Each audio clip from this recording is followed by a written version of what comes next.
Our workshop, our WSD workshop. This is a very hands-on, interactive workshop. We really hope that you enjoy it. We've been developing this over some time and we've run it in a few different places, and it's really lovely to just see how different people react to the activity, so we really hope you have a great time. My name's Lyn Torres, I'm from Monash University Library, and I'm Barbara Yazbek and I'm also from the library at Monash. And I'm Sue Bandradika from James Cook University. And the author of the WSD. come on Sue, and the author of the WSD. Just in case you feel like criticising, just going to Okay, so our workshop is called Employability Skills. In the curriculum, are they there? So let's see by the end of the session we might be able to see what those employability skills might be. Well, and I just turned it off and I don't know how to work that. No, there's no worry, Barbara. No, you want to turn it off. I just thought it was just a button. No, we'll get there. That's all right. I thought you'd be more familiar with computers than me. How did that happen? I don't know. Like we're not doing a digital. All right, there we are. So like we're not doing a digital skills development program. That'll be the next one. We're actually working on one of them now. Okay, so the learning outcomes for the session. So the things we have designed the session to facilitate our ability to identify and articulate work skills. So in other words, where are they and what are they when it comes to describing them.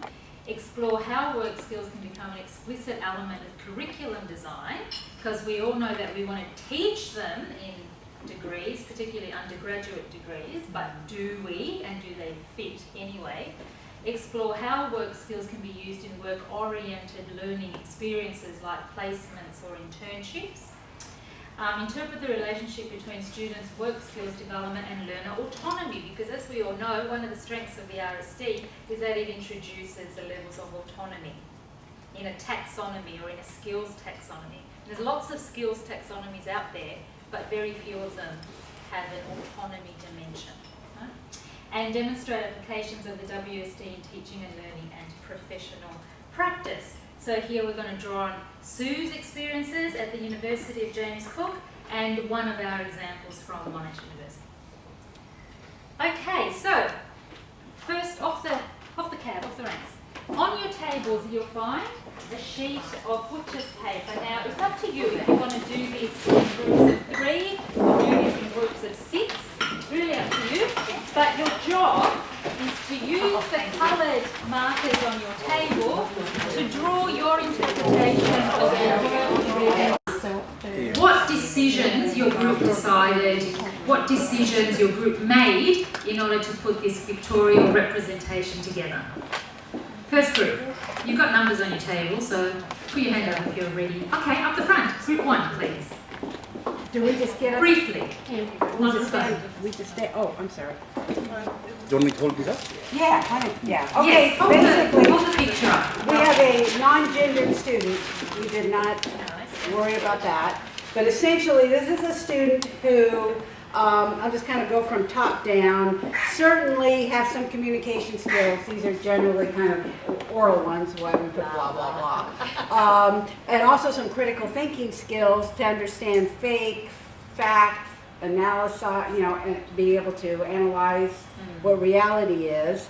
And then the second attribute is probably this over here, this hand. We're trying to say some in communication skills that includes some writing skills. And on this side, the hand that's a laptop, I know.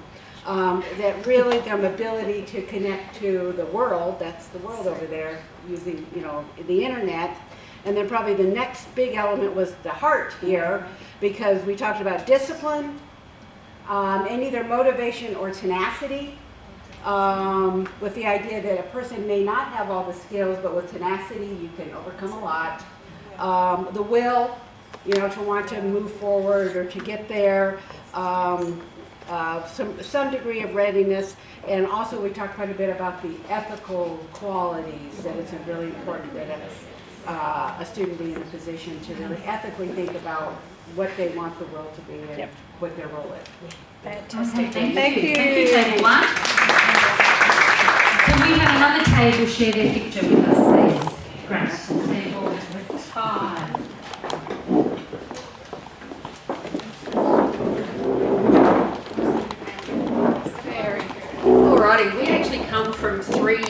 quite different areas. I'm vocational education.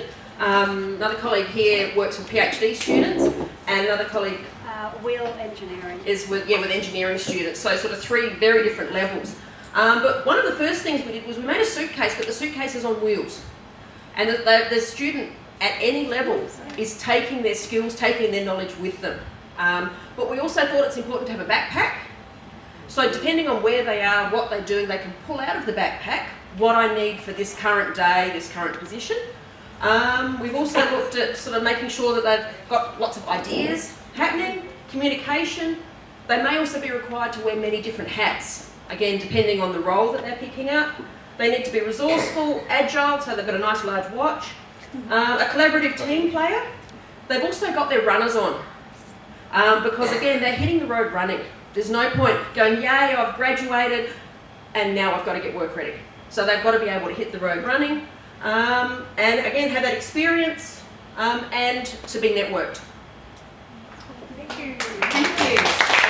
Thank you. So, some very different interpretations of the same task. That's wonderful. That's very rich. Okay, can we have another table? Maybe last table. Last table. Great. Yes, hi everyone. We have a very work ready graduate here, and he's saying I'm work ready, and he's very confident about it. Why? Because he has technical skills mastered, and cognitive skills, and also digital skills. I think digital skills or technology is a very significant component of SUS framework, I think. And then he's also having the safety, and he's concerned about ethics. He's ready in every way I can think of to get the jobs done. That's what he's looking forward to, not to apply theories, but to get the jobs done. Work for you, for your benefit, to add value to you. Well, yeah, it's interesting because to me that means he's got very big hands. Yeah, because he gets the job done. It's like he's really practical. He's got gloves on, safety. Gloves. He's got gloves and a tool belt. Tool, yeah. And a tool belt. Lovely. Okay, thank you very much. That's great. So some really different interpretations, and I think it speaks to the range of ideas that we have when it comes to developing work skills for students, all of them relevant, but possibly a challenge to create a coherentness that we can communicate to students and embed in the curriculum in a way that lends itself to some scaffolded, flowing, nice overall programs. So, having that in mind, let's move forward. Do you want to speak to this thing? This comes from Lyn's research, so she's well placed to speak this. Just briefly. As I've mentioned here, just a quote here from a paper saying that there is a potential to operationalise work skills in the curriculum, and there are now strategies in higher education to try and enable that, and it's usually done through work integrated learning programs, placements and industry experiences and internships. But what we look for in the library is ways to make those skills explicit, the same ways we try and make research skills explicit in the curriculum. We use the work skill development framework to try and make the work skills in the curriculum explicit. And sometimes there's overlap with skills as described in the RSD, but what we do is think about, well, what would those skills look like in employment? So for a particular, say, law, or in contrast something in science, what do those skills, how do we articulate those skills for those different disciplinary areas? And the WSD and the RSD helps us to do that. I think that's probably all I need to say about that. Okay. So what we'd like you to do now is to think about what some of the graduate attributes in your university, because one of the responses that's happened as a result of the employability skills agenda in universities is the graduate attributes also encompass something that suggests that employability skills are explicit. But because graduate attributes are an outcome statement, they don't tell us how we might incorporate those skills in learning content. But I think it's important to just have a think about, well, does my university acknowledge employability skills as a graduate outcome? And if it does, how does it express that?